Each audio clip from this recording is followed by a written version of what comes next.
Hello అండి. Hi. Welcome to my food friend. Oil తక్కువగా తినాలి అని అనుకునే వారి కోసం ఈ మంచి రెసిపీ చూపిస్తున్నాను చూడండి. స్నాక్ రెసిపీ అని చెప్పొచ్చు. మార్నింగ్ బ్రేక్‌ఫాస్ట్‌లోకైనా కూడా చాలా బావుంటుంది. ఒక్క స్పూన్ ఆయిల్‌తో చేసే పెసరగారెలనమాట. చాలా ఈజీ, సింపుల్ చేయడం కూడా. దీనికోసం నైట్ అంతా పెసర్లను నానబెట్టేసుకొని ఒకసారి వాష్ చేసుకొని, మనం తీసుకున్న పెసర్లలోకి సగం పెసర్లను మాత్రమే మిక్సీ జార్‌లోకి యాడ్ చేసుకొని, దాంతో పాటే చిన్న అల్లం ముక్కని, అలాగే పచ్చిమిర్చిని వేసి ఈ విధంగా మెత్తగా బ్లెండ్ చేసుకోవాలనమాట. మిగతా సగం ఉంటాయి కదా! మిగతా సగంలో కూడా ఒక 2 టేబుల్ స్పూన్స్ వరకు పెసర్లను పక్కనుంచేసుకొని, మిగతా సగాన్ని మాత్రం కొద్దిగా బరకగా బ్లెండ్ చేసుకోండి. అలాగే ముందుగా పక్కన పెట్టుకున్న 2 టేబుల్ స్పూన్స్‌ని మాత్రం జస్ట్ చేత్తో అలా నలిపేసి వేస్తే సరిపోతుంది. ఇలా సగం పిండిని మెత్తగా, సగం పిండిని కొద్దిగా బరకగా బ్లెండ్ చేసుకోవడం వల్ల తినేటప్పుడు కూడా ఇంట్రెస్టింగ్‌గా ఉంటాయి తినడానికి బావుంటుంది. ఇలా నలిపి వేసుకున్న పెసర్లను కూడా అందులోకి యాడ్ చేసుకోవాలండి మనం ముందుగా బ్లెండ్ చేసుకున్న పిండిలోకి. నెక్స్ట్ ఇంకా అలాగే చిన్న మిక్సీ జార్ తీసుకొని అందులోకి పచ్చిమిర్చిని, కరివేపాకుని, ఆనియన్స్‌ని కూడా ఇలా కట్ చేసి వేసుకోండి. వీటన్నిటిని కూడా ఒకసారి బ్లెండ్ చేసుకోవాలి. వీటితో పాటు కొద్దిగా జీలకర్ర కూడా వేసి బ్లెండ్ చేయండి.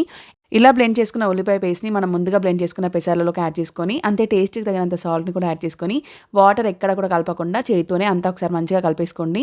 చివరగా కొద్దిగా కొత్తిమీరని వేసుకోండి. ఇలా కలిపి పెట్టుకున్న ఈ బ్యాటర్‌ని ప్లాస్టిక్ కవర్ పైకి కొద్దిగా ఆయిల్‌ని రుద్దేసి, మనం మామూలుగా గారెలు ఏ విధంగా అయితే చేసుకుంటామో, అదే విధంగా ఒత్తుకుంటే సరిపోతుందండి. కొద్దిగా పల్చగా స్ప్రెడ్ చేసుకోండి. ఇలా ఈ విధంగా చేసుకుంటే సరిపోతుందండి. తర్వాత దోస పాన్ తీసుకొని, దోస పాన్ పైకి ఒక టీ స్పూన్ వరకు ఆయిల్‌ని వేసి స్ప్రెడ్ చేసుకోండి ఈవెన్‌గా. పాన్ కొద్దిగా వేడెక్కిన తర్వాత మనం ముందుగా చేసి పెట్టుకున్న ఈ పెసరగారెల్ని పాన్ పైన ఉంచుకుంటే సరిపోతుంది. పాన్ సైజ్‌ని బట్టి ఎన్ని వేయగలం అనే దాన్ని బట్టి అడ్జస్ట్ చేసుకుంటే సరిపోతుంది పాన్ పైన. ఇలా మంటని లో టు మీడియం ఫ్లేమ్‌లోనే ఉంచి వేయించుకోవాలండి. ఒక సైడ్ ఇలా మంచి కలర్‌లోకి వచ్చిన తర్వాత వేరొక సైడ్‌కి టర్న్ చేసుకొని, రెండు వైపులా కూడా ఇలా ఎర్రగా క్రిస్పీగా కాలేంత వరకు ఉంచుకుంటే సరిపోతుంది. ఇలా బాగా కాలిన తర్వాత వేరొక ప్లేట్‌లోకి ట్రాన్స్‌ఫర్ చేసుకుంటే సరిపోతుంది. ఇంకా ఈ విధంగా కాకుండా మనం మధ్యలో హోల్ పెట్టుకొని చేసుకుంటా అంటే కూడా వడల్లాగా అలా కూడా చేసుకోవచ్చండి. ఇక్కడ చూపిస్తున్న విధంగా ఈ విధంగా చేసుకోండి. ఇలా చేసుకున్న తర్వాత పైన కొద్దిగా ఆయిల్‌ని వేసుకుంటే క్రిస్పీగా వస్తాయి.